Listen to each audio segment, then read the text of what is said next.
साधि गौर भक्त वृंदा। हरे कृष्णा कृष्ण कृष्ण हरे हरे, हरे राम राम राम हरे हरे। हरे कृष्णा कृष्ण कृष्ण हरे हरे, हरे राम राम राम हरे हरे। हरे कृष्णा कृष्ण कृष्ण हरे हरे, हरे राम राम राम हरे हरे। ಸೊ ಈಗ ಧ್ರುವ ಮಹಾರಾಜರು ಅವರ ತಮ್ಮ ಉತ್ತಮ, ಸೊ ಅವರ ದೇಹ ತ್ಯಾಗ ಮಾಡಿದ್ದಾರೆ. ಇದನ್ನು ಕೇಳಿದ್ದೆ ತಕ್ಷಣ ಅವರು,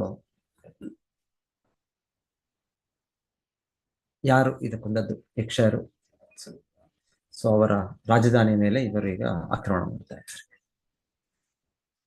ಸೊ ಇದರ ವಿವರಣೆ ಇಲ್ಲಿ ನಡೀತಾ ಇದೆ. ಇಲ್ಲಿ ವಿವರಣೆಯಲ್ಲಿ ತುಂಬಾ ವಿಸ್ತಾರವಾಗಿ ಅವರ ವಿವರಣೆ ನಡೀತಾ ಇದೆ. ಇವರು ಉತ್ತರ ದಿಕ್ಕಿನಲ್ಲಿ ಹೋದ್ರು. ಅವ್ರ ಪ್ರದೇಶ ಎಲ್ಲಿತ್ತು ಅಂತ ಹಿಮಾಲಯದ ಆಚೆ ಅಂತ ಹೇಳ್ತಾರೆ. ಸುಶೀಲ ಪ್ರೋಪರ್ ಬಹುಶಃ ಟಿಬೆಟ್ ಅಂದ್ರೆ ಇವತ್ತು ಚೀನಾ ದೇಶ ಆಕ್ರಮಿಸಿ ಅವರ ಟಿಬೆಟ್ ಅನ್ನು ಸೇರಿಸ್ಕೊಂಡಿದೆ. ಸೊ ಆ ಪ್ರದೇಶಗಳು ಅಂತ ಹೇಳ್ತಾ ಇದ್ದಾರೆ. ಶಿವನ ಅನುಚರರು, ಶಿವನ ಅನುಚರರು ಅಂತ ಹೇಳ್ತಾ ಇದ್ದಾರೆ. ಸೊ ಮತ್ತೆ ಕುಬೇರ ಶಿವನ ದೊಡ್ಡ ಭಕ್ತರು, ಸೊ ಅವರ ಪ್ರಜೆಗಳು ಅಂತ ಕೂಡ ಆ ರೀತಿಯಲ್ಲಿ ಕೂಡ ಹೇಳ್ತಾರೆ. ಸೊ ಏನಿವೆ, ಸೊ ಅವರು ಅಲಕಾಪುರಿ, ಅದರ ರಾಜಧಾನಿ ಅಲಕಾಪುರಿ ಅಂತ ಹೇಳ್ತಾರೆ. ಅವರು ಯುದ್ಧ ಮಾಡೋ ಮುಂಚೆ ಅವರ ಶಂಖನಾದವನ್ನು, ಆ ಧ್ವನಿಯನ್ನು ಹೊರಡಿಸಿದ್ರು ಅವರು. ಸೊ ಹೀಗೆ ನಾವು ಭಗವದ್ಗೀತೆಯಲ್ಲೂ ಕೂಡ ಕೇಳ್ತೇವೆ. ಭಗವದ್ಗೀತೆ ಮಹಾಭಾರತ ಯುದ್ಧ ಆಗೋ ಮುಂಚೆ ಋಷಿಕೇಶ, ಪಾಂಚಜನ್ಯು, ದೇವದತ್ತ, ಅರ್ಜುನ, ಸೊ ಹೇಳ್ತಾರೆ. ಸೊ ಈ ತರ ಅವರೊಳಗೆ ಶಂಖಗಳಿಗೆ ಒಂದು ಹೆಸರುಗಳು ಇರ್ತಾ ಇತ್ತು. ಸೊ ಅವ್ರು ಕೂಡ ಆಗ ಅದನ್ನ ಅದನ್ನು ಓದಿದ್ರು, ಶಂಖವನ್ನು ಓದಿದ್ರು. ಈಗ ಆಧುನಿಕ ಇದ್ರಲ್ಲಂದ್ರೆ ಅದು ಕೂಡ ಯುದ್ಧ ಘೋಷಣೆ ಆದ್ಮೇಲೆ ಒಂದು ರೀತಿ ಎಷ್ಟೊಂದು ಸಡನ್ ಆಗಿ ಅಟ್ಯಾಕ್ ಮಾಡೋದು. ಹಿಂದೆ ಕ್ಷತ್ರಿಯ ಧರ್ಮ ಅಂದ್ರೆ ಅದನ್ನ ಮೊದಲೇ ತಿಳಿಸ್ತಾ ಇದ್ರು, ಇಲ್ಲಾಂದ್ರೆ ಈ ರೀತಿ ಅವರು ಅನ್ಯಾಯದ ರೀತಿ ಮಾಡಿದ್ರು. ಹಾಗೆ ಇವರು ಕೂಡ ಅವರ ಸೈನ್ಯ ಜೊತೆಗೆ ಒಬ್ಬರೇ ಹೋಗಿದ್ದಾರೆ. ಧ್ರುವ ಮಹಾರಾಜ್ ಯಾರು ಅಷ್ಟು ಬೆಂಬಲನೂ ಇಲ್ಲ. ಅವರು ಇರ್ಬೋದು, ಸ್ವಲ್ಪ ಸೈನ್ಯ ಇರ್ಬೋದು, ಜೊತೆಗೆ ಅವರು ಹೋಗಿದ್ದಾರೆ. ಹೋಗಿ ಅವರು ಬನ್ನಿ ಈಗ ನಾನಿದ್ದೇನೆ, ಸೊ ನನ್ನನ್ನು ಎದುರಿಸಿ ಅಂತ ಅವ್ರಿಗೆ ಕರಿತಾ ಇದ್ದಾರೆ. ನಮ್ಮದು ಇವತ್ತು ಆ ರೀತಿಗೆ ನೋಡಿದ್ರೆ, ನಾವು ಹೋಲಿಕೆ ಮಾಡಿದ್ರೆ ಇವತ್ತಿನ ಇದರಲ್ಲಿ ಇಲ್ಲ, ಆ ರೀತಿ ಇಲ್ಲ. ಆ ರೀತಿ ಮಿಸೈಲು ಇದೊಂದು ಅದೆಲ್ಲ ಮತ್ತೆ ಹೇಗೋ ಅದು ಪರ್ಟಿಕ್ಯುಲರ್ಲಿ ಇವತ್ತಿನ ಇದರಲ್ಲಿ ಅಮಾಯಕರನ್ನು ಕೊಲ್ಲೋ ಒಂದು ಪ್ರಯತ್ನ. ದೇಶದಲ್ಲಿ ದೊಡ್ಡ ದೊಡ್ಡ ನಗರಗಳು, ದೊಡ್ಡ ದೊಡ್ಡ ಬಿಲ್ಡಿಂಗ್ಗಳು, ದೊಡ್ಡ ದೊಡ್ಡ ಅವರ ಏನಾದರೂ ಇದಿದ್ರೆ ಕೈಗಾರಿಕೆ ಸಂಸ್ಥೆಗಳು, ಅದನ್ನ ಬಾಂಬ್ ಮಾಡೋದು, ಹೆದ್ದಾರಿಗಳು, ಹೀಗೆ ಇವತ್ತಿನ ಯುದ್ಧ. ಸೊ ಹಿಂದೆ ಯುದ್ಧ ಆ ತರ ಇರಲಿಲ್ಲ. ಶತ್ರುಗಳು ಅವರು ಬರ್ತಾ ಇದ್ರು ರಣರಂಗಕ್ಕೆ, ಸೊ ಅವ್ರು ಎದುರೆದುರು ಯುದ್ಧ ಮಾಡ್ತಾ ಇದ್ರು. ಅವರು ಇನ್ನೊಬ್ಬೆ ಆತರ ಸಾಮಾನ್ಯವಾಗಿ ಆತರ ಇಲ್ಲ, ನಾಶ ಮಾಡೋದಿಲ್ಲ. ಮೇ ಬಿ ಹನುಮಾನ್ ಅವರು ಲಂಕೆಗೆ ಹೋದಾಗ ಯಾರು ರಾವಣಾಸುರನು, ಅವನು ಕೂಡ ಮೋಸದಿಂದನೇ ಸೀತಾದೇವಿಯನ್ನು ಅಪಹರಿಸಿದ್ದು. ನಿಜವಾದ ಸೀತಾದೇವಿಯನ್ನು ಅಪಹರಿಸಲಿಲ್ಲ, ಅವನು ಮಾಯಾ ಸೀತಾ. ನಿಜವಾದ ಸೀತಾ ಯಾರನ್ನ ಮುಟ್ಟೋದ್ ಬಿಡಿ, ನಾವು ನೋಡ್ಲಿಕ್ಕೂ ಆಗೋದಿಲ್ಲ. ಭೌತಿಕ ಕಲ್ಮಶಗಳು ತುಂಬಿರೋದು ನಾವು ನೋಡ್ಲಿಕ್ಕೂ ಆಗೋದಿಲ್ಲ. ಹಾಗೆ ರಾವಣನು ಕೂಡ ನೋಡ್ಲಿಲ್ಲ. ಸೊ ರಾವಣ ಅಂತ ಇರೋರು ನಾವು ಕೂಡ ಸದ್ಯಕ್ಕೆ ನೋಡಕ್ ಆಗಲ್ಲ. ಸೊ ಎನಿವೆ, ಆದ್ರೂ ಕೂಡ ಭಗವಂತನ ಲೀಲೆ. ಸೊ ಹನುಮಾನ್ ಹೋದಾಗ ಅವರು ಆ ಲಂಕೆಯನ್ನ ಭಸ್ಮ ಮಾಡಿದ್ರು. ಸೊ ಲಂಕೆಯನ್ನ ಭಸ್ಮ ಮಾಡಿದ್ರು. ಹಾಗೆಲ್ಲ ನಗರಗಳು, ಅಲ್ಲೇನೇನಿದೆ ಎಲ್ಲ, ಅದರ ಹೆದ್ದಾರಿಗಳು, ಅದರ ದೊಡ್ಡ ದೊಡ್ಡ ಬಿಲ್ಡಿಂಗ್ಗಳು, ಅದನ್ನ ಬಿಟ್ರೆ ಸಾಮಾನ್ಯವಾಗಿ ಈ ತರ ಕೇಳೋದಿಲ್ಲ ನಾವು. ಯುದ್ಧ ಅಂದ್ರೆ ಕ್ಷತ್ರಿಯ ಧರ್ಮ ಅಂತ ಏನ್ ನಾವು ಚರ್ಚೆ ಮಾಡ್ತಾ ಇದ್ವಿ, ಅದರಲ್ಲಿ ತುಂಬಾ ಒಂದು ಧರ್ಮವಾಗಿಯೇ ಯುದ್ಧ ನಡೀತಾ ಇತ್ತು. ಹಗಲಿನಲ್ಲಿ ನಡೆಯೋದು, ರಾತ್ರಿ ಹೊತ್ತು ನಡೆಯೋದಿಲ್ಲ. ಸೊ ಆತರ ಎಲ್ಲ ಬಹಳ ನಿಯಮಗಳಿವೆ. ಸೊ ಸಂಜೆ ಅಷ್ಟೊತ್ತಿಗೆ ಆಗಿರ್ಬೋದು ಅವ್ರು ಇನ್ನೊಂದು ಪಕ್ಷದವರು, ಅವರು ಆಗ್ಲೇ ಸೋಲನ್ನಪ್ಪೋ ಸ್ಥಿತಿಗೆ ಬಂದಿರ್ಬೋದು, ಆದ್ರೂ ಕೂಡ ಇನ್ನು ಮುಂದುವರ್ಸೋದಿಲ್ಲ ಯುದ್ಧ ಅಷ್ಟೇ. ನೆಕ್ಸ್ಟ್ ಅವ್ರಿಗೂ ಸಮಯ ಇದೆ, ಅವರು ಚೇತರಿಸ್ಕೊಂಡು ಯಾರ್ಯಾರು ಗಾಯಗೊಂಡಿದ್ದಾರೆ ಅವರೆಲ್ಲ ಮತ್ತೆ ಇದಾಗಿ ನೆಕ್ಸ್ಟ್ ಬೆಳಿಗ್ಗೆ ಸೂರ್ಯ ಉದಯ ಆದ್ಮೇಲೆ ಮತ್ತೆ ಯುದ್ಧ. ಹೀಗೆ ಕ್ಷತ್ರಿಯರು ಹಿಂದೆ ಒಂದು ತುಂಬಾ ಒಂದು ಶಿಸ್ತಿನಿಂದ ಅವರು ಅವರ ಒಂದು ಯುದ್ಧ ಕೂಡ ನಡೀತಾ ಇತ್ತು. ಯುದ್ಧ, ಆಟಗಳು, ಸೊ ಅವ್ರದ್ದು ಗ್ಯಾಂಬ್ಲಿಂಗ್, ಜೂಜು ಇದೆಲ್ಲನೂ ಕೂಡ ಇರ್ತಾ ಇತ್ತು. ಯಾರಾದ್ರು ಚಾಲೆಂಜ್ ಮಾಡಿದ್ರೆ ಅವರು ಚಾಲೆಂಜ್ ಮಾಡ್ಬೇಕು, ಅವರು ಸ್ವೀಕರಿಸ್ತಾರೆ ಅವ್ರು ಚಾಲೆಂಜ್ ಯಾರಾದ್ರೂ ಆಗ್ಬೋದು. ಸೊ ಹಾಗೆ ಕ್ಷತ್ರಿಯರ ಒಂದು ಧರ್ಮ. ಸೊ ಹೀಗೆ ಎಷ್ಟೋ ಒಂದು ನಿಯಮಗಳಿತ್ತು ಆ ಯುದ್ಧದಲ್ಲೂ ಕೂಡ ಆ ಇದಿರಬೇಕು. ಸೊ ಧ್ರುವ ಮಹಾರಾಜರು ಮೊದಲಿಗೆ ಶಂಖವನ್ನು ಊದ್ತಾ ಇದ್ದಾರೆ.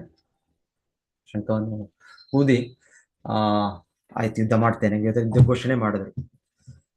ಸೊ ಇಲ್ಲಿ ಹೇಳ್ತಾ ಇರೋದು ಅವರ ಇದು ಶಂಖನಾದವನ್ನು ಕೇಳಿಯೇ ಅಲ್ಲಿ ಯಾರಿದ್ದಾರೆ ಅಲ್ಲಿ ಯಕ್ಷ ಅವರು ಇವರು ಶತ್ರುಗಳು ಅವರ ಹೆಂಡತಿಯರು, ಪತ್ನಿಯರು, ಸೊ ಅವರಿಗೆ ಭಯ ಆಯಿತು ಅಂತ ಹೇಳ್ತಾರೆ. ಭಗವದ್ಗೀತೆಯಲ್ಲೂ ಹೀಗೆ ಮೊರರ್ಲೆಸ್ ಹೀಗೆ ಇದೆ. ನಾವು ಕೇಳೋದು ದುರ್ಯೋಧನ, ಭೀಷ್ಮ, ಮೊದಲಿಗೆ ಭೀಷ್ಮ ಶಂಖ ಓದ್ತಾರೆ. ಅವ್ರು ಯಾಕೆ ಓದ್ತಾರೆ ಅಂದ್ರೆ ದುರ್ಯೋಧನನನ್ನು ಸ್ವಲ್ಪ ಪ್ರೋತ್ಸಾಹಿಸೋಣ. ಯಾಕಂದ್ರೆ ದುರ್ಯೋಧನಿಗೆ ಆ ಒಂದು ಆ ಯುದ್ಧದ ವ್ಯವಸ್ಥೆ ನೋಡೆ, ಪಾಂಡವರು ಮಾಡಿದ ವ್ಯವಸ್ಥೆ ನೋಡೆ ಭಯ ಆಗ್ಬಿಡುತ್ತೆ. ಮತ್ತೆ ತಕ್ಷಣ ದುರ್ಯೋಧನನು ದ್ರೋಣನ ಹತ್ರ ಹೋಗಿ ನೀವೇನ್ ಮಾಡಿದ್ರಿ, ನೀವು ಈ ಯುದ್ಧದ ಶಸ್ತ್ರದ ರಚನೆ ಮಾಡೋದು ಕಲಿಸಿದ್ದು ನಿಮ್ಮ ಶತ್ರುವಿನ ಮಗ ದ್ರುಪದನ ಮಗ ದೃಷ್ಟದ್ಯುಮ್ನ ನೋಡಿ ನಿಮ್ಮಿಂದನೇ ಕಲಿತು ನಮ್ಮ ವಿರುದ್ಧವೇ ಆ ಒಂದು ವ್ಯವಸ್ಥೆ ಮಾಡಿದ್ದಾನೆ ಅಂತ ಹೇಳ್ತಾರೆ. ಸೊ ಆಗ ಆ ಸಮಯದಲ್ಲಿ ಅದನ್ನು ಕೇಳಿ ಭೀಷ್ಮ ಪಿತಾಮಹರು ಸ್ವಲ್ಪ ಪ್ರೋತ್ಸಾಹಿಸ್ಲಿಕ್ಕೆ, ಇಲ್ಲ ಇಲ್ಲ ನಾವೆಲ್ಲ ನಿನ್ನೊಟ್ಟಿಗೆ ಇದ್ದೇವೆ, ನಾವೆಲ್ಲ ಯುದ್ಧ ಮಾಡ್ತೇವೆ ಸಂಪೂರ್ಣ ನಮ್ಮ ಶಕ್ತಿ ಸಾಮರ್ಥ್ಯದಿಂದ ಅಂತ ಅವರು ಘೋಷಣೆ ಮಾಡೋದು. ಮೊದಲಿಗೆ ಭೀಷ್ಮ ಪಿತಾಮಹರು ಅವರು ಶಂಖ ಊದೋದು. ನಂತರ ನಾವು ಕೇಳೋದು ಎಲ್ಲರೂ ಆ ಕಡೆ ಕೌರವರ ಕಡೆ ಎಲ್ಲ ಶಂಖ ಊದೋದು. ನಂತರ ಕೃಷ್ಣ ಮತ್ತೆ ದಿವ್ಯೌ ಶಂಖೌ ಪ್ರದದ್ಮಧುಃ. ಕೃಷ್ಣ ಮತ್ತೆ ಅರ್ಜುನ ಆ ಶಂಖವನ್ನು ಊದಿದಾಗ ಅದೇ ಹೇಳ್ತಾರೆ ಅದು ದಿವ್ಯವಾದ ಶಂಖಗಳು. ಮತ್ತೆ ಇದಾದ್ಮೇಲೆ ಹೃದಯ ವ್ಯಧಾರಯತ್, ಪಾಂಡವರ ಪಕ್ಷದಲ್ಲಿ ಕೌರವರು ಶಂಖ ಊದಿದಾಗ ಅವ್ರಿಗೇನು ಅನ್ನಿಸ್ಲಿಲ್ಲ. ಶಂಖ ಆಯ್ತು, ಸ್ಟಾರ್ಟ್ ಆಯ್ತು ಘೋಷಣೆ, ಯುದ್ಧ, ಇನ್ನ ನಾವು ಯುದ್ಧ ಮಾಡೋಣ ಅಂತ ರೆಡಿ ಅಷ್ಟೇ. ಅದು ಬಿಟ್ಟರೆ ಇನ್ನೇನಿಲ್ಲ. ನಾವ್ ಹೇಳ್ತೀವಲ್ಲ ಯಾವ್ದು ರನ್ನಿಂಗ್ ರೇಸ್ ಏನಿದ್ರು 1 2 3 ಸ್ಟಾರ್ಟ್ ಅಷ್ಟೇ, ಆ ತರ ಸ್ಟಾರ್ಟ್ ಅಷ್ಟೇ, ಇನ್ನೇನಿಲ್ಲ. ಆದರೆ ಇವರು ಕೃಷ್ಣ, ಅರ್ಜುನ ಮತ್ತೆ ಪಾಂಡವರ ಕಡೆ ಎಲ್ಲರೂ ಅವರೆಲ್ಲ ಶಂಖ ಊದಿದಾಗ ಹೇಳ್ತಾರೆ ಕೌರವರ ಕಡೆ ಯಾರ್ಯಾರು ಇದ್ದಾರೆ ಎಲ್ಲ ಮುಖಂಡರು, ನಾಯಕರು ಅವ್ರು ಸೇರಿದಂತೆ ಎಲ್ಲ ಸೈನಿಕರು ಸಹ ಅವ್ರ ಹೃದಯದಲ್ಲಿ ಒಂದೇನೋ ಒಂದು ಸಡನ್ ಆಗಿ ಭಯ ಒಂದ್ಸಲ ಬರುತ್ತೆ, ದೊಡ್ಡ ಒಂದು ಸಿಡಿಲು ಬರುತ್ತೆ. ಅದು ಬಂದಾಗ ನಮ್ಗೆ ಭಯ ಆಗುತ್ತೆ, ಆ ಶಬ್ದ ಹಾಕಿ. ಸೊ ಎಷ್ಟು ಭಯ ಅಂದ್ರೆ ಆಯ್ತು ಇನ್ನು ನಾವು ನಮ್ಮ ಅಂತ್ಯನೇ, ಇನ್ನು ಸದ್ಯಕ್ಕೆ ನಾವೆಲ್ಲ ಕೂಡ ಸೋಲು ಮತ್ತೆ ಎಲ್ಲರೂ ಸಾಯ್ಬೇಕೇನೋ. ಸೊ ಆ ರೀತಿ ಭಯ ಆಗುತ್ತೆ.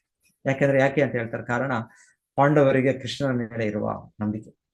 ಅವ್ರಿಗೆ ಇವರಷ್ಟು ಅಯ್ಯೋ ಇಲ್ಲ, ಅವ್ರ ಕಾಡಿನಿಂದ ಬಂದಿರೋದು, ಈಗ ಅಷ್ಟು ವ್ಯವಸ್ಥೆ ಇಲ್ಲ ಅವ್ರಿಗೆ, ಅಷ್ಟು ಸೈನಿಕರ ಬೆಂಬಲ ಇಲ್ಲ, ಅಷ್ಟು ರಾಜರ ನಾಯಕರ ಬೆಂಬಲ ಇಲ್ಲ. ಇವರೇ ರಾಜ್ಯದಲ್ಲಿ ಆಧಿಪತ್ಯ ಅಧಿಕಾರ ಮಾಡ್ತಾ ಇದ್ರು.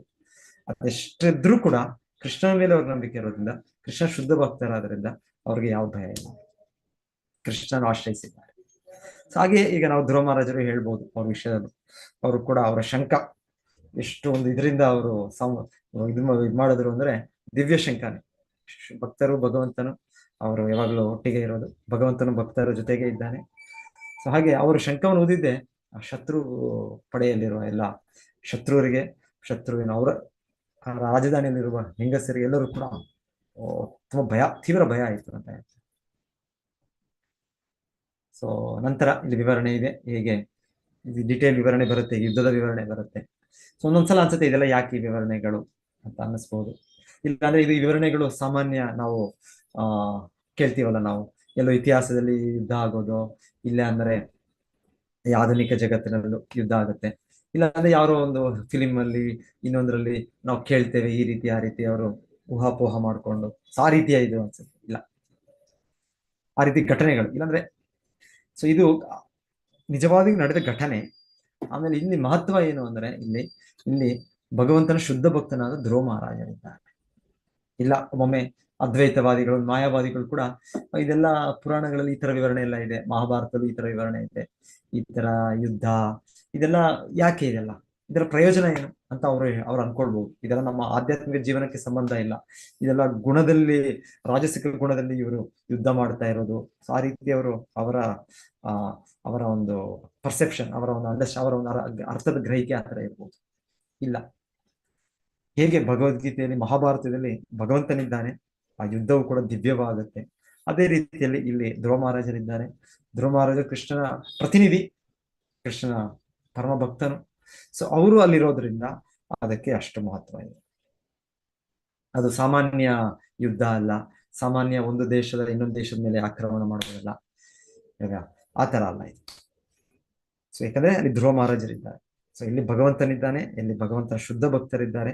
ಅದು ಕೃಷ್ಣನಿಗೆ ಸಂಬಂಧಪಟ್ಟದ್ದು, ಕೃಷ್ಣ ಸಂಬಂಧಪಟ್ಟ ವಿಷಯ. ಕೃಷ್ಣನು ತನ್ನ ಭಕ್ತರೊಟ್ಟಿಗೆ ಇದ್ದಾನೆ. ಕೃಷ್ಣನು ಅವನು ಇಲ್ಲದೆ ಇಲ್ಲ.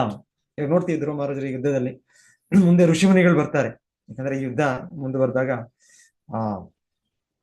ಅವರು ಕೂಡ ಅವರ ಪರಾಕ್ರಮ ತೋರಿಸ್ತಾರೆ. ಯಾರು? ಅವರ ಶತ್ರುಗಳು. ಸೊ ಆ ತೋರಿಸಿದಾಗ ಆ ಒಂದು ಇದರಲ್ಲಿ ತಾತ್ಕಾಲಿಕವಾಗಿ ಧ್ರುವ ಮಹಾರಾಜರು ಒಂದು ಇದಾಗ್ತಾರೆ, ಶೋಕ ಅಂದ್ರೆ ಏನ್ ನನಗೆ ಆಗುತ್ತೋ ಇಲ್ವೋ ಇವ್ರನ್ನ ಆಕ್ರಮಿಸ್ಲಿಕ್ಕೆ ಅಂತ ಕೂಡ. ಅವಾಗ ಅವ್ರು ಬಂದು ಆಶ್ವಾಸನೆ ಕೊಡ್ತಾರೆ. ಇದೆಲ್ಲ ಒಂದು ಅವರು ಮಾಡ್ತಾ ಇರೋ ಬ್ಲ್ಯಾಕ್ ಮ್ಯಾಜಿಕ್, ಒಂಥರ ಮಾಯೆಯ ಒಂದು ಮಾಟಗಳಷ್ಟೇ ಇರುತ್ತೆ, ನಿಜವಾದ ಸಾಮರ್ಥ್ಯ ಇಲ್ಲ ಅವರಿಗೆ ಅಂತ ಹೇಳಿ ಅವ್ರು ಬಂದು ಪ್ರೋತ್ಸಾಹಿಸ್ತಾರೆ ಧ್ರುವ ಮಹಾರಾಜ್. ಸೊ ಅಂದ್ರೆ ಆ ಋಷಿಮುನಿಗಳು ಕೂಡ ಈ ತರ ದೊಡ್ಡ ವ್ಯಕ್ತಿ, ಗಣ್ಯ ವ್ಯಕ್ತಿ, ಕೃಷ್ಣನ ಶುದ್ಧ ಭಕ್ತರು ಇದ್ದಾರೆ ಅಂದ್ರೆ ಅವರು ಕೂಡ ಆ ಒಂದು ಇದನ್ನು ವೀಕ್ಷಿಸ್ತಾ ಇದ್ದಾರೆ, ಯುದ್ಧವನ್ನು. ಮತ್ತೆ ಧ್ರುವ ಮಹಾರಾಜನ ಅತಿ ಅದ್ಭುತ ಚಟುವಟಿಕೆಗಳನ್ನು ನೋಡ್ತಾ ಇದ್ದಾರೆ ಅವರು. ಪ್ರತಿಯೊಂದು ಅವರ ಒಂದು ಹೆಜ್ಜೆ ಹೆಜ್ಜೆಯಲ್ಲಿ ಚಟುವಟಿಕೆಗಳು ನಡೆಯೋದು ದಿವ್ಯವಾದ ಚಟುವಟಿಕೆ. ಭಗವಂತನೇ ಚಟುವಟಿಕೆಗಳು ಹೇಗೆ ದಿವ್ಯವೋ ಹಾಗೆ ಶುದ್ಧ ಭಕ್ತರ ಚಟುವಟಿಕೆ ಕೂಡ ದಿವ್ಯವಾದದ್ದು. ಸೊ ಅವರು ಕೂಡ ಬಂದಿದ್ದಾರೆ ಎಲ್ಲ ದೇವತಾ ಲೋಕಗಳಿಂದ, ಅವರು ಬಂದು ವೀಕ್ಷಿಸ್ತಾರೆ. ಅವರು ಕೂಡ ಇವರನ್ನು ಪ್ರೋತ್ಸಾಹಿಸ್ತಾರೆ. ಮತ್ತೆ ಅವರ ಅಜ್ಜ ಮನು ಬರ್ತಾರೆ. ಸಾಮಾನ್ಯ ಯುದ್ಧ ಅಂದ್ರೆ, ಸಾಮಾನ್ಯ ಇದು ಅಂದ್ರೆ ಅವ್ರು ಬಿಟ್ಟದ್ದು ಅವ್ರವ್ರ ಇದು, ಅದು ಹಣೆ ಬರಹ, ನಾವೇನ್ ಮಾಡಕ್ಕಾಗತ್ತೆ, ಈಗ ನಾವ್ ಯಾಕಿದ್ರೊಳಗೆ ನಮ್ಮ ತಲೆನ ಹಾಕ್ಬೇಕು ಅಂತ ಅವ್ರು ತಮ್ಮ ಆಧ್ಯಾತ್ಮಿಕ ಜೀವನದಲ್ಲಿ ಇರ್ತಾ ಇದ್ರು. ಅವ್ರು ಬಂದಿದ್ದಾರೆ ಅಂದ್ರೆ ಇಲ್ಲಿ ಏನೋ ಒಂದು ದೊಡ್ಡ ಸಂಗತಿ ಇದೆ, ದೊಡ್ಡ ವಿಷಯ ಇದೆ ಇಲ್ಲಿ. ಇದು ಕೂಡ ಒಂದು ದಿವ್ಯವಾದ ಒಂದು ಧ್ರುವ ಮಹಾರಾಜರ ಚಟುವಟಿಕೆ.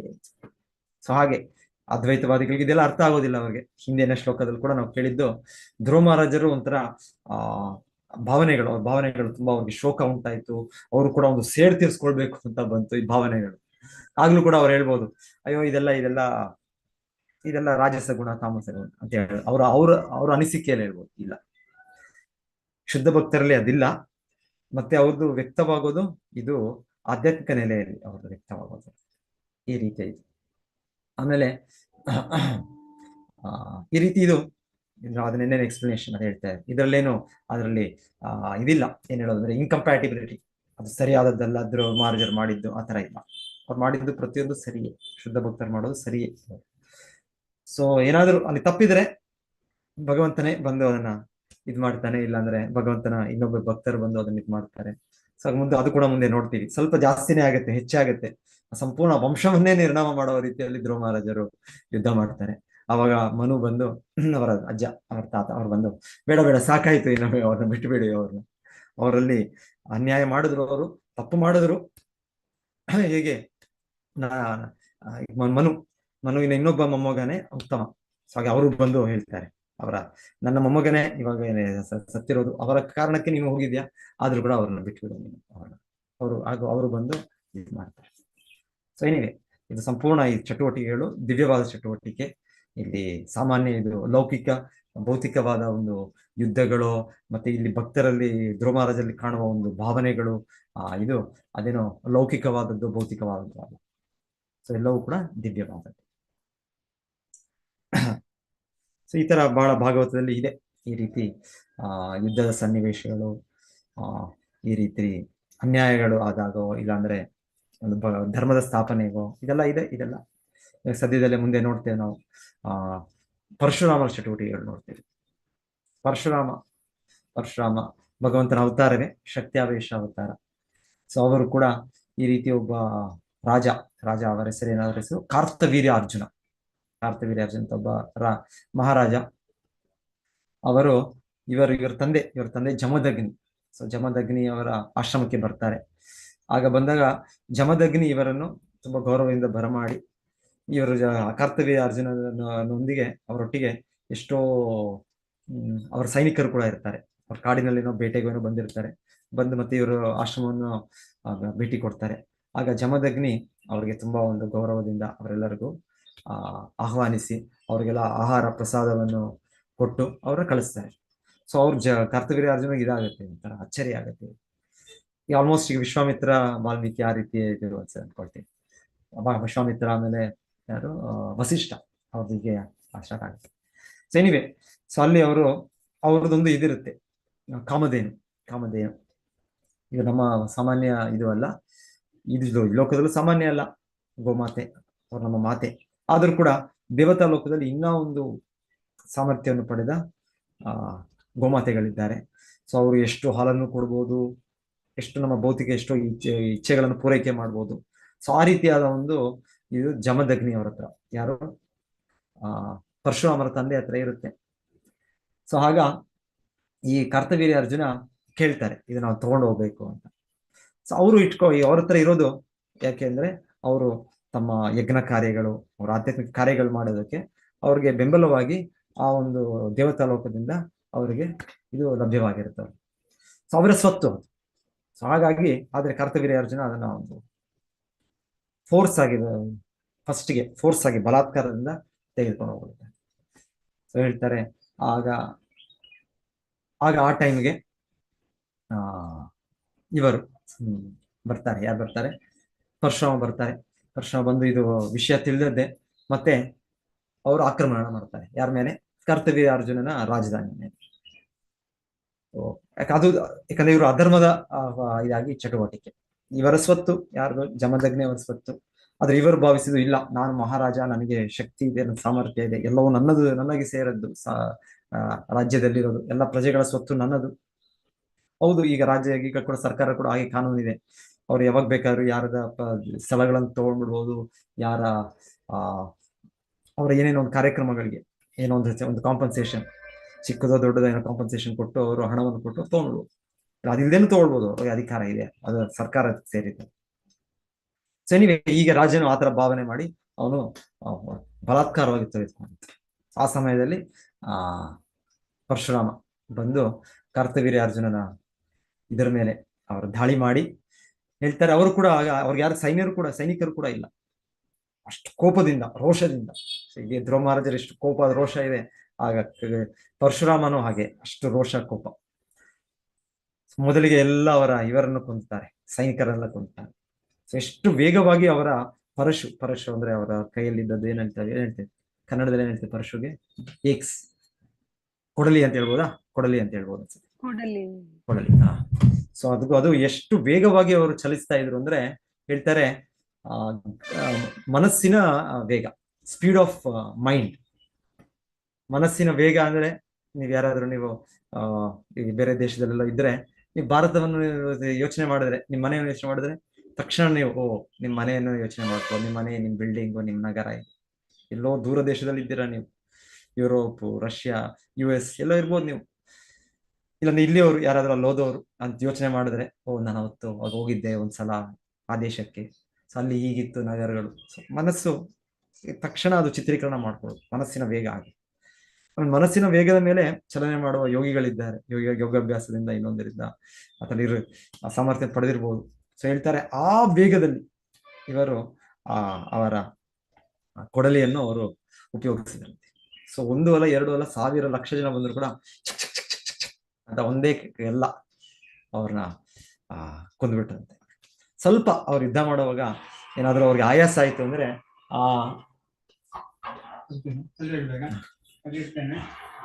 ಸೊ ಅದು ಅವರು ಆ ಸ್ಪೀಡ್ ವೇಗದಿಂದ ಬರ್ತಾರೆ.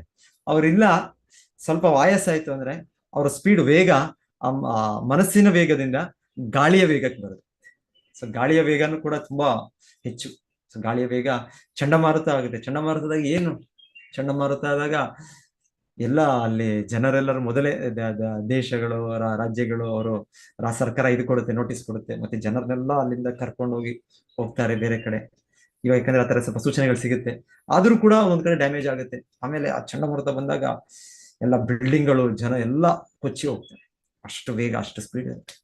ಅದು ಗಾಳಿಯ ವೇಗ. ಸೊ ಹೇಳ್ತಾರೆ ಆ ವೇಗದಲ್ಲಿ, ಆ ಸ್ಪೀಡಲ್ಲಿ ಅವರ ಕೈನಲ್ಲಿ ಇರುವ ಒಂದು ಪರಶು ಕೆಲಸ ಮಾಡ್ತಾರೆ. ನಮಗೆ ಕೊಡಲಿ ಅಂದ್ರೆ ಕೊಡಲಿ ಹೇಗಪ್ಪ, ನಮಗೆ ಇವಾಗ ಬಂದೂಕಿದೆ, ನಮಗೆ ಆಟಮ್ ಬಾಂಬ್ ಇದೆ, ಇದ್ರ ಮೂಲಕ ನಾವು ಯುದ್ಧ ಮಾಡೋದು. ಹಿಂದೆ ಈ ಕತ್ತಿಯಲ್ಲಿ, ಈ ಒಂದು ಕೊಡಲಿಯಲ್ಲಿ, ಈ ಬಿಲ್ಲುವಲ್ಲಿ ಯುದ್ಧ ಮಾಡೋದು ಅಂತ ಇಲ್ಲ.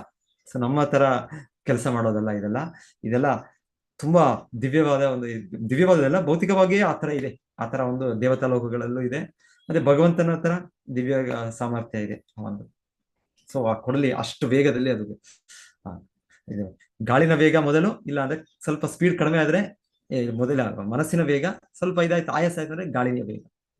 ಸೊ ಇಲ್ಲಿ ಕಾರ್ತವೀರ್ಯ ಅರ್ಜುನ ಎಲ್ಲ ಇವರು ಕೂಡ ಅವ್ರು ನಾಶ ಮಾಡ್ತಾರೆ. ಕಾರ್ತವೀರ್ಯ ಅರ್ಜುನನು ಕೂಡ ಕೊಲ್ತಾರೆ. ಅವರಿಗೆ ಎಷ್ಟೋ ಸಾವಿರಾರು ಕೈಗಳು ಅಂದ್ಕೊಳ್ತೇನೆ ಕಾರ್ತವೀರ್ಯ ಅರ್ಜುನನಿಗೆ.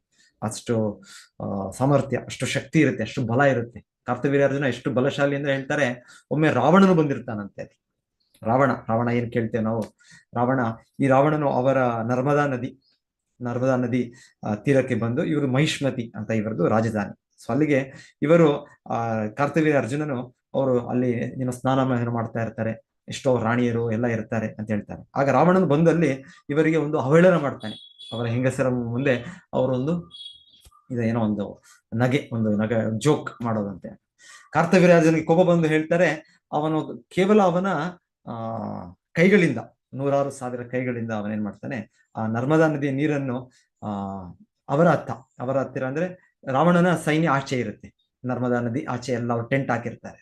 ಅವರ ಕೈಗಳಿಂದನೇ ಅವ್ರನ್ನ ನೀರಿನ ಇದನ್ನು ಆ ಕಡೆ ಕಳಿಸಿ ಅವೆಲ್ಲವೂ ಕೂಡ ಪ್ರವಾಹ ಆಗ್ಬಿಡುತ್ತೆ. ರಾವಣನು ಅಷ್ಟು ದೊಡ್ಡ ವ್ಯಕ್ತಿ, ಅಷ್ಟು ಬಲಶಾಲಿ. ಅವನನ್ನು ಕೂಡ ಕಾರ್ತವೀರ್ಯ ಅರ್ಜುನ ಮಹಾರಾಜ ಅವನು ಸೋಲಿಸಿದ್ದು, ಬಂಧಿಸಿದ್ದು ಹೇಗೆ ಅಂದ್ರೆ ಒಂದು ಯಾವುದೋ ಒಂದು ಪ್ರಾಣಿಯನ್ನು ಬಂಧಿಸೋ ರೀತಿ, ಪ್ರಾಣಿ ಒಂದು ಕೋತಿ ಅಂತ ಹೇಳ್ತಾರೆ ಸನ್ನಿವೇಶ, ಒಂದು ಮಂಗವನ್ನು ಇದು ಮಾಡೋ ರೀತಿಯಲ್ಲಿ ಅವನನ್ನು ಬಂಧಿಸಿ, ಮತ್ತೆ ತಿರ್ಗಾ ಅವನನ್ನು ಎಲ್ಲರ ಮುಂದೆ ದೂಷಣೆ ಮಾಡಿ ಅವನನ್ನು ಇದು ಮಾಡಿ ಮತ್ತೆ ಅವನನ್ನು ಬಿಟ್ಟದಂತೆ, ತಾತ್ಸಾರನ ಬಿಟ್ಟದ್ದು. ಸೊ ಅದು ಕಾರ್ತವೀರ್ಯ ಅರ್ಜುನನ ಸಾಮರ್ಥ್ಯ. ಅಂತ ವ್ಯಕ್ತಿಯನ್ನು ಪರಶುರಾಮ ಮೊದಲಿಗೆ ಅಷ್ಟು ರೋಷದಿಂದ, ಅಷ್ಟು ಇದರಿಂದ ಅವರನ್ನು ಕೊಂದದ್ದು, ಅವರ ಮೇಲೆ ಯುದ್ಧ ಮಾಡಿದ್ದು. ಈ ರೀತಿ ಭಾವನೆಗಳಿದೆ. ಈ ರೀತಿ ಭಾವನೆಗಳು ಇದೇನು ತಪ್ಪಲ್ಲ. ಇದು ಸರಿಯಾದ ಇದಕ್ಕೆ ಉಪಯೋಗಿಸ್ಬೇಕಾಗತ್ತೆ. ಇದು ಸರಿಯಾದ ರೀತಿಯಲ್ಲಿ ಇದರ ಉಪಯೋಗ ಇದೆ ಇದರಲ್ಲಿ. ಈ ಭಾವನೆಗಳು ಏನೋ ಇದು ತಪ್ಪೋ, ಇದು ರಾಜಸ ತಾಮಸ ಗುಣವೋ, ಇದೊಂದು ಭೌತಿಕ ನೆಲೆಯಲ್ಲಿ ಆಗೋದು ಅಂತರ ಅಲ್ಲ. ಇಲ್ಲ, ಇದಕ್ಕೂ ಕೂಡ ಒಂದು ಉದ್ದೇಶಗಳಿದೆ. ಇದು ಒಂದು ಧರ್ಮಕ್ಕೋಸ್ಕರ ಉಪಯೋಗ ಇದೆ. ಸೊ ಪರಶುರಾಮ ಕೂಡ ವ್ಯಕ್ತಪಡಿಸಿದ್ವಿ. ಸೊ ಇವತ್ತಿನ ವಿಷಯ ನಾವು ಧ್ರುವಮಹಾರಾಜರು ಆ ರೀತಿ ಕೋಪ ಬಂತು, ದ್ವೇಷ ಬಂತು ಅಂತ ಹೇಳಿದ್ರೆ ಅವರು ಭೌತಿಕ ನೆಲೆಗೆ ಇಳಿದ್ಬಿಟ್ರು ಅಂತಲ್ಲ, ಅವರು ಆಧ್ಯಾತ್ಮಿಕ ವ್ಯಕ್ತಿಯೇ. ಸೊ ಆದರೆ ಅದು ಧರ್ಮಕ್ಕೋಸ್ಕರ, ಕೃಷ್ಣನಿಗೋಸ್ಕರ ಅವರು ಉಪಯೋಗ ಮಾಡಿದ್ರು. ಸೊ ಆದರೆ ನಾವು ಕೂಡ ಆ ರೀತಿ ಯಾವಾಗಲೂ ನಾವು ಮಾಡೋ ಕಾರ್ಯ ಇದು ಕೃಷ್ಣನಿಗೋಸ್ಕರ ಅಂತ ಮಾಡಬಾರ್ದು. ಆತರ ನಾವು ಆ ನೆಲೆ ಇದ್ದರೆ, ಇಲ್ಲ ಅಂದ್ರೆ ಆ ರೀತಿಯ ಒಂದು ಶುದ್ಧ ಭಕ್ತರ ಇದಿದ್ರೆ ಅವಾಗ ಮಾಡ್ಬೋದು ನಾವು. ಇಲ್ಲಾಂದ್ರೆ ಇಲ್ಲ. ನಾವು ಕೇಳ್ತೇವೆ ಶ್ರೀ ಚೈತನ್ಯ ಮಹಾಪ್ರಭುಗಳು ಭಗವಂತನೇ ಕಲಿಯುಗದಲ್ಲಿ ಅವ್ರೇನ್ ಮಾಡಿದ್ರು, ಅವರು ಜಗಾಯ್ ಮದಾಯ್ ಅವರ ಇದರಲ್ಲಿ ಅವ್ರನ್ನ ಉದ್ಧರಿಸೋ ಸಮಯದಲ್ಲಿ ಅವರು ಜಗಾಯ್ ಮದಾಯ್ ನಿತ್ಯಾನಂದ ಪ್ರಭು ಅವ್ರು ಇದು ಮಾಡಿದ್ರು, ಅವ್ರನ್ನ ಹೊಡೆದದ್ದು. ಅವ್ರು ಕುಡಿತಾ ಇರೋ ಹೆಂಡದ ಪಾತ್ರೆಯಿಂದ ನಿತ್ಯಾನಂದ ಪ್ರಭು ಇದ್ರ ಮೇಲೆ ರಕ್ತ ಬಂತು. ಅವಾಗ ಹೇಳ್ತಾರೆ ಚೈತನ್ಯ ಮಹಾಪ್ರಭು ತಕ್ಷಣ ಅಲ್ಲಿಗೆ ಬಂದು ಅವರು ಸುದರ್ಶನ ಚಕ್ರವನ್ನು ಆಹ್ವಾನಿಸ್ತಾರೆ. ಸುದರ್ಶನ ಚಕ್ರ ಇನ್ನೇನು ಬರ್ತಾ ಇದೆ, ಎಲ್ಲರೂ ಕಾಣ್ತಾ ಇದೆ, ಅಷ್ಟು ಬೆಳಕು ಅಂದ್ರೆ ರೆಡಿ ಅವರು. ಯಾಕಂದ್ರೆ ಚೈತನ್ಯ ಮಹಾಪ್ರಭು ಯಾರು ಅಲ್ಲ, ಕೃಷ್ಣನೇ. ಅವ್ರು ಕೊಲ್ಲೋದಕ್ಕೆ ಅವ್ರು ರೆಡಿ. ಆದ್ರೆ ನಿತ್ಯಾನಂದ ಪ್ರಭು ಈ ಅವತಾರದಲ್ಲ. ಹಾಗೆ ಭಗವಂತನೇ ಕೂಡ ಇಲ್ಲಿ ಆ ರೀತಿ ನಾವು ನಿತ್ಯಾನಂದ ಪ್ರಭು ರೀತಿಯಲ್ಲಿ ನಾವು ಹೋಗ್ಬೇಕು ಅಂತ ತೋರಿಸಿತ್ತು ನಾವು. ಆದ್ರೆ ಒಂದು ಸನ್ನಿವೇಶಗಳು ಬರುತ್ತೆ, ಆಗ ಬಂದಾಗ ಅವಾಗ ಆ ಪಾತ್ರದಲ್ಲಿರೋರು ಅವ್ರು ಆ ರೀತಿ ಕಾರ್ಯನಿರ್ವಹಣೆ ಮಾಡ್ಬೇಕು. ಇವಾಗ ಕ್ಷತ್ರಿಯರಾಗಿರೋರು, ಸೈನಿಕರಾಗಿರೋರು, ಅವ್ರ ಧರ್ಮಕ್ಕೋಸ್ಕರ ಒಂದು ಇದಿದ್ದಾಗ ಅವ್ರು ಮಾಡ್ಬೇಕಾಗತ್ತೆ, ಅವರು ಹಿಂಸೆಯನ್ನು ಮಾಡ್ಬೇಕಾಗತ್ತೆ. ಸೊ ಅದೇನು ತಪ್ಪಿಲ್ಲ ಅದ್ರಲ್ಲಿ ಅವ್ರಿಗೆ ಡೆಫಿನೆಟ್ಲಿ ಅವ್ರು ಮಾಡುವಾಗ ಅಲ್ಲಿ ಕೋಪ ಬರೋದು, ರೋಷ ಇರೋದು ಅದಿರುತ್ತೆ, ಭಾವನೆಗಳಿರುತ್ತೆ. ಅದು ಸಾಧು ಪುರುಷರಿಗಿಲ್ಲದೆ ಇರ್ಬೋದು, ಅವ್ರಿಗೆ ಅದು ಇಲ್ಲ, ಅವ್ರಿಗೆ ಅದು ಕೊಟ್ಟಿಲ್ಲ ಅವ್ರಿಗೆ. ಆದ್ರೆ ಈ ಒಂದು ಪಾತ್ರಗಳಲ್ಲಿ ಸಮಾಜದಲ್ಲಿರೋ ವ್ಯಕ್ತಿಗಳು ಅದನ್ನ ಮಾಡ್ಬೇಕಾಗತ್ತೆ. ರಾಜಕಾರಣಿಗಳು, ಸೈನಿಕರು, ನಾಯಕರು ಅವ್ರು ಮಾಡ್ಬೇಕಾಗುತ್ತೆ, ಅವ್ರಿಗೆ ಅಗತ್ಯ ಇದೆ. ಭೌತಿಕವಾಗಿ ಕೂಡ ಅಗತ್ಯ ಇದೆ. ಸೊ ಈಗ ಇದರ ಡೀಟೇಲ್ ಮುಂದುವರಿದ ಹಾಗೆ ಇಲ್ಲಿ ಹೇಳ್ತಾ ಇದ್ದಾರೆ, ಯಕ್ಷರು ಕೂಡ ಅವರು ಮೊದಲಿಗೆ ಪ್ರಶಂಸೆ ಮಾಡಿದ್ರು. ಓ, ಇವರು ಇಷ್ಟೊಂದು ಪರಾಕ್ರಮಶಾಲಿ ಅಂತ. ಸೊ ಪ್ರಶಂಸಿಸಿದ್ರು. ಸೊ ಈ ರೀತಿ ಇರ್ತಾ ಇತ್ತು ಹಿಂದೆ ಕ್ಷತ್ರಿಯ ಧರ್ಮದಲ್ಲಿ. ಅವರು ಆ ರೀತಿಯ ಒಂದು ಪೈಪೋಟಿ ಇರ್ತಾ ಇತ್ತು. ಮತ್ತೆ ಆದ್ರೆ ಅವರು ಕೂಡ ತುಂಬಾ ಸಮರ್ಥರು. ಹಾಗಾಗಿ ಅವರು ಕೂಡ ಈಗ ಅವರ ಇರುವ ಇದನ್ನು ಪ್ರಯೋಗಿಸ್ತಾ ಇದ್ದಾರೆ. ಧ್ರುವ ಮಹಾರಾಜರು ಹೇಳ್ತಾ ಇದ್ದಾರೆ, 3 ಬಿಲ್ಲುಗಳು ಒಂದೇ ಸಮನೆ 3 ಬಿಲ್ಲುಗಳು ಅವರು ಬಿಟ್ರೆ 3 ಹೋಗ್ತಾ ಇತ್ತು. ಅದು ಕೂಡ ನಮ್ಮ ರೀತಿ ಸ್ಪೀಡ್ ಅಲ್ಲ. ಅವ್ರು ಮತ್ತೆ ಇದಿಟ್ಕೊಂಡು ಏಮ್ ಮಾಡ್ಕೊಂಡು ಆತರ ಅದೆಲ್ಲ ನಮಗೆ ಇವಾಗ ಆ ರೀತಿಯ ಒಂದು ತರಬೇತಿ ಇಲ್ಲ, ಆ ರೀತಿಯ ಒಂದು ಇದು ಇಲ್ಲ ನಮಗೆ ಅದರ ಮೂಲಕ. ಆದ್ರೆ ಇಲ್ಲಿ ಹಿಂದೆ ಎಷ್ಟೊಂದು ಮಂತ್ರದಿಂದ ಆಗ್ತಾ ಇತ್ತು, ಮಂತ್ರೋಚ್ಚಾರಣೆಯಿಂದ ಆ ರೀತಿಯ ಇದು ಉಪಯೋಗ ಆಗ್ತಾ ಇದೆ. ಈಗ ಅವರು 9 ಬಿಡ್ತಾರೆ ಅನ್ಸುತ್ತೆ, ಆತರ ಎಲ್ಲ ಇದೆ. ಈಗ ಇವರಿಷ್ಟು 3 ಬಿಟ್ರು, ಅವರು 6 ಬಾಣಗಳಿಂದ ಬಿಡ್ತಾರೆ. ಆತರ ಎಲ್ಲ ಸಿಗ್ತಾ ಇದೆ. ಇದು ವಿವರಣೆ ಮುಂದುವರಿತೀಗೆ. ಅವ್ರ ಕಡೆ ಎಷ್ಟು ಜನ ಇದ್ರು, ಅವ್ರ ಕಡೆ ಹೇಗೆ ಅವ್ರನ್ನ ನಾಳೆ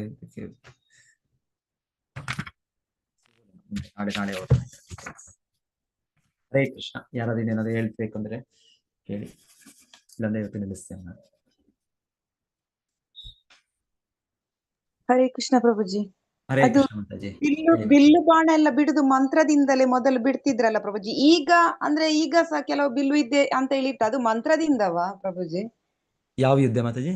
ಬಿಲ್ವಿದ್ಯೆ ಉಂಟಲ್ಲ, ಮೊದಲು ಬಿಲ್ಲು ಬಾಣ ಎಲ್ಲ ಬಿಡುದು ಮಂತ್ರದಿಂದ, ಮಂತ್ರ ಉಚ್ಚಾರಣೆ ಮಂತ್ರದವ್ರಿಗೆ ಕೂಡ ಇರ್ತಾ ಇತ್ತು.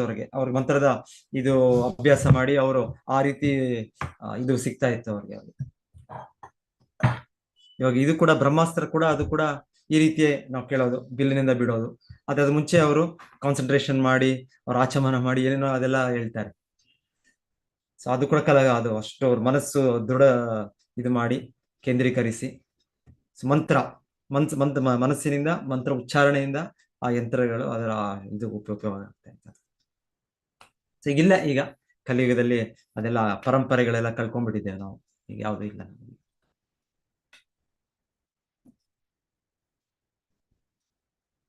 ಸೊ ಈಗಿನ ತರ ನಾವು ತಯಾರಿ ಮಾಡಬೇಕು, ದೊಡ್ಡ ಇದು ಮೈನಿಂಗ್ ಮಾಡಬೇಕು, ಅದೆಲ್ಲ ಪ್ಯೂರಿಫಿಕೇಶನ್ ಮಾಡಬೇಕು, ದೊಡ್ಡ ಕೈಗಾರಿಕಾ ಉದ್ಯಮ ಮಾಡ್ಬೇಕು, ಬೆಳೆಸ್ಬೇಕು, ಅದೆಲ್ಲ ಅಗತ್ಯವೇ ಇಲ್ಲ. ಇವಾಗ ಫ್ಯಾಕ್ಟ್ರಿಯಲ್ಲಿ ಮಾಡ್ಬೇಕೀಗ ಈ ರೀತಿ. ಆಮೇಲೆ ಅದು ಮಾಡಿದ್ದು ಕೂಡ ಅದ್ರ ಮೇಲೆ ಕಂಟ್ರೋಲ್ ಇಲ್ಲ ನಮಗೆ, ಈ ಆಯುಧಗಳ ಮೇಲೆ. ಸೊ ಅದು ನಮ್ಮಲ್ಲೂ ಇದೆ, ನಮ್ಮ ಶತ್ರುಗಳ ಹತ್ರ ಇರುತ್ತೆ. ನಾವು ಅವ್ರ ಮೇಲೆ ಹಾಕ್ತಾರೆ, ಮತ್ತೆ ಅವ್ರು ನಮ್ಮ ಮೇಲೆ ಹಾಕ್ತಾರೆ. ಅವರು ನಾಶ, ನಾವು ನಾಶ. ಇಲ್ಲಿ ಆಮೇಲೆ ಇದನ್ನ ಇದು ಮಾಡ್ಬೋದು, ಆ ಯಂತ್ರಗಳು ಇಲ್ಲಿ ಹೇಳ್ತಾ ಇರೋದು.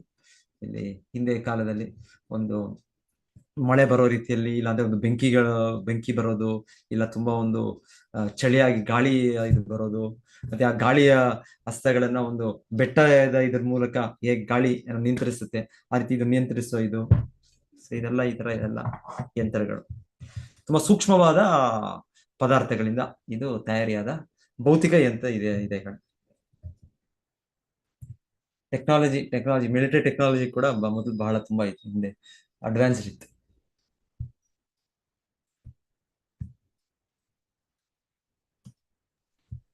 ಹರೇ ಕೃಷ್ಣ ಪ್ರಭುಜಿ, ಧನ್ಯವಾದಗಳು. ಹರೇ ಕೃಷ್ಣ ಮಾತಾಜಿ. ಹರೇ ಕೃಷ್ಣ. ಧನ್ಯವಾದಗಳು. ಹರೇ ಕೃಷ್ಣ ಮಾತಾಜಿ. ಹರೇ ಕೃಷ್ಣ. ಎಲ್ಲರಿಗೂ ಧನ್ಯವಾದಗಳು. ವಾಂಛಾ ಕಲ್ಪತರುಭ್ಯಶ್ಚ ಕೃಪಾ ಸಿಂಧುಭ್ಯಶ್ಚ ಪತಿತಾನಾಂ ಪಾವನೇಭ್ಯೋ ವೈಷ್ಣವೇಭ್ಯೋ ನಮೋ ನಮಃ. ಗ್ರಂಥರಾಜ ಶ್ರೀಮದ್ ಭಾಗವತಂ ಕಿ ಜಯ. ಶ್ರೀಲ ಪ್ರಭುಪಾದ ಕಿ ಜಯ. ಧನ್ಯವಾದಗಳು ಪ್ರಭುಜಿ. ಹರೇ ಹರೇ ಕೃಷ್ಣ ಮಾತಾಜಿ. ಹರೇ ಕೃಷ್ಣ. ಹರೇ ಕೃಷ್ಣ ಪ್ರಭುಜಿ. ಧನ್ಯವಾದಗಳು. ಹರೇ ಕೃಷ್ಣ ಮಾತಾಜಿ. ಹರೇ ಕೃಷ್ಣ. ಹರೇ ಕೃಷ್ಣ. ಧನ್ಯವಾದಗಳು. ಹರೇ ಕೃಷ್ಣ ಮಾತಾಜಿ. ಹರೇ ಕೃಷ್ಣ. ಹರೇ ಕೃಷ್ಣ ಮಾತಾ ಪ್ರಭುಜಿ, ಧನ್ಯವಾದಗಳು. ಹರೇ ಕೃಷ್ಣ ಮಾತಾಜಿ. ಹರೇ ಕೃಷ್ಣ ಪ್ರಭುಜಿ, ಧನ್ಯವಾದಗಳು. ಹರೇ ಕೃಷ್ಣ ಮಾತಾಜಿ. ಹರೇ ಕೃಷ್ಣ. ಹರೇ ಕೃಷ್ಣ ಪ್ರಭುಜಿ, ಪ್ರಣಾಮ್. ಹರೇ ಕೃಷ್ಣ ಮಾತಾಜಿ. ಪ್ರಭುಜಿ, ಅಯೋಧ್ಯ ಟ್ರಿಪ್ ಇದು ಹೇಳ್ಬೇಕಿತ್ತ? ಯಾರೋ ಇದ್ದಾರ ಈ ಗ್ರೂಪ್ ಅಲ್ಲಿ? ಮಾತಾಜಿ ಹೇಳಿ, ಅಯೋಧ್ಯ ಹೇಳಿ. ಸೊ ಅದೇ ಅಯೋಧ್ಯ ಟ್ರಿಪ್ 30th ಅಲ್ಲ ಮಾತಾಜಿ? ಅಲ್ಲ ಹೇಳಿ ಮಾತಾಜಿ, ಹೇಳ್ತೀರಿ ನೀವು? ಅದೇ 30th ಲಾಸ್ಟ್ ಡೇಟ್. ಹೌದು, 30th ಲಾಸ್ಟ್ ಡೇಟ್. ಯಾರು ಬರುದಾದ್ರೆ ನನಗೊಂದು ಮೆಸೇಜ್ ಮಾಡಿ, ನಾನು ನಿಮ್ಗೆ ಅಯೋಧ್ಯೆ ಗ್ರೂಪ್ಗೆ ಆಡ್ ಮಾಡ್ತೇನೆ, ವಾಟ್ಸ್ಆಪ್ ಗ್ರೂಪ್ಗೆ. ಆಕ್ಚುಲಿ ಟ್ರೈನ್ ಟಿಕೆಟ್ಸ್ ಈಗ ಸಿಗೋದು ಕಷ್ಟ ಅನ್ಸುತ್ತೆ. ಎಲ್ಲ ಈಗ ಒಂದೇ ತಿಂಗಳಿದೆ, ಅದು ಆ ಟೈಮ್ಗೆ ಇದು ತತ್ಕಾಲ ಎಲ್ಲ ನೀವು ಟ್ರೈ ಮಾಡ್ಬೋದೇನೋ ಕೊನೆ ಲಾಸ್ಟ್ ಮೂಮೆಂಟ್, ಆದ್ರೆ ಎಷ್ಟು ಅದರಲ್ಲಿ ಗ್ಯಾರಂಟಿ ಇದೆ ಹೇಳಕ್ಕಾಗಲ್ಲ. ಆದ್ರೆ ಫ್ಲೈಟ್ ಅಲ್ಲಿ ಬರೋರು ಅದು ಈಗಲೂ ಕೂಡ ನಿಮಗೆ ಸಿಗುತ್ತೆ ಟಿಕೆಟ್ಸ್. ಇನ್ನು ತುಂಬಾ ಜನ ಬಹಳ ನೀವು ಬೆಂಗಳೂರಲ್ಲಿ ಇದ್ದೀರಾ, ಬೆಂಗಳೂರಿಂದ ನಿಮ್ಗೆ ಅದೇನು ಜಾಸ್ತಿ ಕೂಡ ಆಗೋದಿಲ್ಲ ಅದು ಟಿಕೆಟ್. ಒಂದೇ ಫ್ಲೈಟ್ ನಿಮಗೆ. ಬೇರೆ ಕಡೆಯಿಂದ ಬರೋರು ಅಂದ್ರೆ ಈಗ ಮಂಗಳೂರಿಂದ ಮತ್ತೆ ಬ್ಯಾಂಗ್ಳೂರ್ ಬರಬೇಕು, ಬ್ಯಾಂಗ್ಳೂರಿಂದ ಮತ್ತೆ ಬರಬೇಕು, ಸೊ ಸ್ವಲ್ಪ ಹೆಚ್ಚಿರ್ಬೋದು ನಿಮಗೆ ಇರೋ ಟಿಕೆಟ್. ಆಮೇಲೆ ಅಷ್ಟು ದೂರ ಹೋಗುವಾಗ ನಿಮಗೆ ಇನ್ನ ಹಿರಿಯರು ಎಲ್ಲ ಇರೋರು ನಿಮಗೆ ಅನುಕೂಲ ಫ್ಲೈಟೇ, ನಿಮ್ಗೆ ಅನುಕೂಲ. ನಿಮ್ಗೆ ಇಲ್ಲ ಯಾರೋ ಜಾಬ್ ಅಲ್ಲಿ ಇದ್ರು ಕೂಡ ಅವರು ಕೂಡ ಅನುಕೂಲ ಫ್ಲೈಟೇ. ಯಾಕಂದ್ರೆ ಈ ಟ್ರೈನಲ್ಲಿ ಹೋಗ್ಬೇಕಂದ್ರೆ 2 ದಿವಸ ಬೇಕು. ಮಂಗಳೂರಿಂದ ನಾವು ಹೋಗ್ತಾ ಇದೀವಿ, ಟ್ರೈನು ಇಲ್ಲಿಂದ ಬೆಂಗಳೂರಿಗೆ ಇಲ್ಲಿಂದ ಬಾಂಬೆಗೆ ಬುಕ್ ಮಾಡಿದ್ದಾರೆ. ಮತ್ತೆ ಅಲ್ಲಿ ಬಾಂಬೆಯಲ್ಲಿ ವೇಟಿಂಗ್ ಅಲ್ಲಿ ಮಾಡಿ ಮತ್ತೆ ಅಲ್ಲಿಂದ ಮಿನಿಮಮ್ 24 ತಾಸು 22 ತಾಸು. ನಮ್ದು ಯಾವ್ದೋ ಟ್ರೈನ್ ಕೊಡಲ್ಲ, 30 ಗಂಟೆ ತಾಸು ಮಾಡಿದ್ದಾರೆ. ಸೊ ಹಾಗಾಗಿ ಸ್ವಲ್ಪ ನೀವು ಇಲ್ಲಿಂದ ಹೋದ್ರೆ 2-3 ದಿವಸ ಹೋಗೋದು, 2 ದಿವಸ ಬರೋದು, ಸೊ ಅದೆಲ್ಲ ಆಗೋದಿಲ್ಲ. ಸೊ ಬೆಟರ್ ನೀವು ಫ್ಲೈಟ್ ಅಲ್ಲೇ, ಬೆಂಗಳೂರಿಂದ ಬರೋರು ಫ್ಲೈಟೇ ನಿಮ್ಗೆ ಅಷ್ಟು ಹೆಚ್ಚು ಕೂಡ ಆಗೋದಿಲ್ಲ. ಅಲ್ಲಿಂದ ಫ್ಲೈಟ್ ಅಲ್ಲಿ ಬರ್ಬೋದು ನೀವು. ಟ್ರೈನ್ ಅಂದ್ರೆ ಇಲ್ಲಾಂದ್ರೆ ಟ್ರೈನಲ್ಲಿ ಬರ್ತೀರಾ ಅಂದ್ರೆ ನೀವು ಟ್ರೈ ಮಾಡ್ಬೇಕು, ಅದ್ರ ಇವಾಗ ಸೀಟ್ಸ್ ಇದೆಯೋ ಇಲ್ಲ ಹೋಗ್ತಿಲ್ಲ. ಇಲ್ಲ ತತ್ಕಾಲ್ ನೀವು ಲಾಸ್ಟ್ ಅಲ್ಲಿ ಟ್ರೈ ಮಾಡ್ಬೇಕು. ರಿಜಿಸ್ಟ್ರೇಷನ್ ಮಾಡ್ಕೊಂಬಿಡಿ 30th ಲಾಸ್ಟ್ ಡೇಟ್ ಅಂತ ಮಾತಾಜಿ ಹೇಳ್ತಾರೆ. ಯಾಕಂದ್ರೆ ಅಲ್ಲಿ ಆಗ್ಲೇ ರೂಮ್ಸ್ ಎಲ್ಲ ಬುಕ್ಕಿಂಗ್ ಎಲ್ಲ ಮಾಡಿ ಆಯ್ತು. ಸೊ ಇದನ್ನ ಕ್ಲೋಸ್ ಮಾಡಿದ್ರೆ ಮತ್ತೆ ಅವರು ಅದೆಲ್ಲ ಇನ್ನ ವ್ಯವಸ್ಥೆ ಇದೆಲ್ಲ ಕ್ಲಿಯರ್ ಆಗಿ ಎಷ್ಟು ಜನ ಬರ್ತಾರೆ ಅಂತ ಲಾಸ್ಟ್ ಮೊಮೆಂಟ್ ಬುಕ್ಕಿಂಗ್ ಅದೆಲ್ಲ ಕೂಡ ಅದು ನಿಮಗೂ ಕಷ್ಟ ನಮಗೂ ಕಷ್ಟ ಅದು. ಸೊ ಹಾಗೆ 30th ಲಾಸ್ಟ್ ಡೇಟ್. ಒಂದಾಗ್ಲೇ ಬುಕ್ಕಿಂಗ್ ಆಯ್ತು ಅನ್ಸುತ್ತೆ. ಒಂದು ಪ್ಯಾಕೇಜ್ 15,000 ಪ್ಯಾಕೇಜ್ ಅದು ಫಿನಿಶ್ ಆಗಿರ್ಬೇಕು. ಇನ್ನೊಂದು ಪ್ಯಾಕೇಜ್ ಇರಬೇಕು 14,000. ಸೊ ಅದು ಮಾಡ್ಕೊಳ್ಳಿ, ಯಾರು ಮಾಡ್ಕೊಳ್ತೀರಾ. ಮತ್ತೆ ಎಲ್ಲ ಎಷ್ಟೋ ಜನ ಆಲ್ರೆಡಿ ಬರ್ತಾ ಇದ್ದಾರೆ. ಆ ಫ್ಲೈಟ್ ಡೀಟೇಲ್ಸ್ ಕೊಡ್ಬೋದು ಮಾತಾಜಿ, ನೀವು ಕೇಳ್ಬೋದು. ಬ್ಯಾಂಗ್ಳೂರಿಂದ ಬರೋ ಫ್ಲೈಟ್ ಅದೆಲ್ಲ ನಮ್ಮ ಡಿವೋಟಿಸ್ ಆಗ್ಲೇ ಇದ್ದಾರೆ. ಸೊ ಯಾವ್ದ್ರಲ್ಲಿ ಅಂತ ನೀವು ತಿಳಿಸ್ಬೋದು. ಸೊ ಅದರಲ್ಲಿ ನೀವು ಕೂಡ ಬುಕ್ ಮಾಡ್ಕೊಳ್ಬೋದು. ಮೋಸ್ಟ್ಲಿ ಬುಕ್ಕಿಂಗ್ ಅಯೋಧ್ಯೆಗೆ ನಿಮಗೆ ಸಿಗುತ್ತೆ ಫ್ಲೈಟ್. ಡೈರೆಕ್ಟ್ ಫ್ಲೈಟ್ ಅಯೋಧ್ಯೆಗಿದೆ ಹೋಗುವಾಗ. ಯಾಕಂದ್ರೆ ಅಯೋಧ್ಯೆಯಿಂದ ನಮ್ಮ ಯಾತ್ರೆ ಸ್ಟಾರ್ಟ್ ಆಗ್ತಾ ಇರೋದು. ರಿಟರ್ನ್ ಟೈಮಲ್ಲಿ ನೀವು Prayagraj, last place Prayagraj. So Prayagraj ಇಂದಾನೆ ನಿಮ್ಗೆ ಫ್ಲೈಟ್ ಮತ್ತೆ ವಾಪಸ್ ಸಿಗುತ್ತೆ ಅದು. ಸೊ 3 ಪ್ರದೇಶಗಳಲ್ಲೂ ನೀವು ಇರ್ಬೋದು. ನೀವು ಜನರಲಿ ಏನ್ ಮಾಡ್ತಾ ಇದ್ರು ಯಾತ್ರಿಗಳು, ಭಕ್ತರು ಮಾಡೋದು ಒಂದ್ ಕಡೆ ಇದ್ದು ಬೇರೆ ಕಡೆ ಹೋಗೋದು ಆತರ ಅಂತ. ಆದ್ರೆ ಈ ಸಲ ಏನಂದ್ರೆ ಎಲ್ಲ ಸ್ಥಳಗಳಲ್ಲೂ ಇರ್ತೀರಾ ನೀವು. 2 ದಿವಸ ಅಯೋಧ್ಯೆಯಲ್ಲಿ ಇರ್ತೀರಾ, 2 ದಿವಸ ಪ್ರಯಾಗ್ರಾಜ್ ಅಲ್ಲಿ ಇರ್ತೀರಾ, ಮತ್ತೆ 2 ದಿವಸ ಅಲ್ಲಿ ಕಾಶಿ ವಾರಣಾಸಿಯಲ್ಲಿ ಕೂಡ ಇರ್ತೀರಾ. ಪ್ರಭುಜಿ, ಇನ್ನೇನಾದ್ರು ಟ್ರೈನ್ ಅಲ್ಲಿ ತಿಳಿಸ್ಬೇಕಿತ್ತಾ? ಬರೋರ್ಗು ಇನ್ನೊಂದು ಆಪ್ಷನ್ ಇದೆ, ಅವರು ಹಾ. ಪ್ರಯಾಗ್ರಾಜ್ಗೆ ಬುಕ್ ಮಾಡಬಹುದು. ಅದು ನಾವಾಗ ಮಾಡಿದ್ವಿ. ಯಾಕಂದ್ರೆ ನಮ್ಗೆ ಟಿಕೆಟ್ ಅಯೋಧ್ಯೆಗೆ ಸಿಗ್ಲಿಲ್ಲ, ಟ್ರೈನ್ ಟಿಕೆಟ್. ಹಾಗೆ ನಾವೇನ್ ಮಾಡ್ತಾ ಇದೀವಿ, ನಾವು ಪ್ರಯಾಗ್ರಾಜ್ಗೆ ಟಿಕೆಟ್ ಮಾಡಿದ್ವಿ. ಪ್ರಯಾಗ್ರಾಜಿಂದ ನಮ್ಗೆ ವೆಹಿಕಲ್, ನಮ್ಗೆ ಇದು ಅಲ್ಲಿಂದಾನೆ ಗಾಡಿ ಬರ್ತಾ ಇರೋದು ಎನಿವೆ. ಸೊ ಒಂದು ಗಾಡಿ ನಮ್ಗೆ ಮೊದಲೇ ಬಂದು ನಮ್ಮನ್ನು ಅಲ್ಲಿಂದ ಒಂದು 3-4 ಅವರ್ಸ್ ಅನ್ಸುತ್ತೆ ಮಾತಾಜಿ, 4 ಅವರ್ಸ್ ಏನೋ ಇರಬೇಕು, ನಮಗೆ ಅಯೋಧ್ಯೆ ಕರ್ಕೊಂಡ್ ಬರ್ತಾ ಇದೆ. ಸೊ ನಿಮ್ಗೆ ಅಯೋಧ್ಯೆ ಟಿಕೆಟ್ ಸಿಗೋದು ಡೌಟ್. ಈಗ ಅಯೋಧ್ಯ, ಲಕ್ನೋ ಎಲ್ಲ ಹತ್ರ ನಗರಗಳೇ. ಇಲ್ಲಾಂದ್ರೆ ನೀವು ಪ್ರಯಾಗ್ರಾಜ್ಗೆ ಬುಕ್ ಮಾಡಿ ನಮ್ಮ ಒಟ್ಟಿಗೆ ನೀವು ಜಾಯಿನ್ ಆಗಿ ನಮ್ಮ ಜೊತೆಗೆ ಬರ್ಬೋದು. ನಾವು ಮಂಗಳೂರಿಂದ ಮತ್ತೆ ಬಾಂಬೆಯಿಂದ ಬರೋ ಭಕ್ತರು ಪ್ರಯಾಗ್ರಾಜ್ ಟ್ರೈನಲ್ಲಿ ಬಂದು ಪ್ರಯಾಗ್ರಾಜ್ ಇಳಿದು ಅಲ್ಲಿಂದ ನಾವು ಇದರಲ್ಲಿ ಬರ್ತಾ ಇದೀವಿ ವೆಹಿಕಲ್ ಅಲ್ಲಿ ಅಯೋಧ್ಯೆಗೆ. ಮತ್ತೆ ಅಯೋಧ್ಯೆಯಿಂದನೇ ಯಾತ್ರೆ ಸ್ಟಾರ್ಟ್ ಮಾಡಿ ಮತ್ತೆ ಪ್ರಯಾಗ್ರಾಜಲ್ಲಿ ನಾವು ಅದೆಲ್ಲ ಎಂಡ್ ಅಲ್ಲೇ ಪ್ರಯಾಗ್ರಾಜ್. ನೋಡಿ ಯಾರಿಗಾಗುತ್ತೆ ನೋಡಿ. ಓಕೆ, ಮತ್ತೆ ಬನ್ನಿ ಮಂಗಳೂರಿಗೆ ಬನ್ನಿ, ಬಹಳ ಜನ ಬರ್ಬೋದು. ಇಲ್ಲೇ ವ್ಯವಸ್ಥೆ ಇದೆ ನಮಗೆ. ಸೊ ಇಲ್ಲೇ ಬಂದು ನೀವಿಲ್ಲೇ ಭಗವಂತನ ಸೇವೆ ಮಾಡ್ಬೋದು. ಸೊ ಇಲ್ಲೇ ಒಂದು ಒಳ್ಳೆ ಅವಕಾಶ ಇದೆ ಇಲ್ಲಿ.